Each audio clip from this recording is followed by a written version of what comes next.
Speaker कौमी assembly को MNA Adil बाज़ाई और इलियास चौधरी के खिलाफ रेफरेंसेस मौसूल हो गए हैं।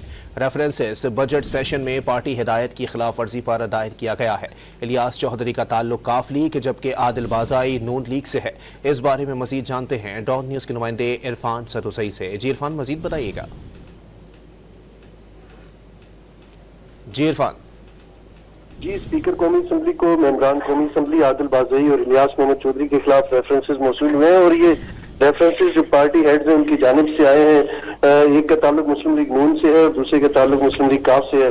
आदिल बाज़ाई जो है वो कौमी असम्बली के हल्का 262 जबकि इलियास चौधरी हल्का 62 से कौमी असम्बली के रुकन मुंतखब हुए हैं और स्पीकर कौमी असम्बली ने अब इन रेफरेंसेस की बुनियाद के ऊपर एक्शन लेने का फैसला किया है और जो इलेक्शन कमीशन है इनको आगे जो मजीद कार्रवाई है उसके लिए हिदायत कर दी है और इस रेफरेंस की बुनियाद के ऊपर जो स्पीकर ने कार्रवाई की है इनकी रुकनीत जो है वो अब मुअत्तल हो सकती है। जी बहुत शुक्रिया इरफान।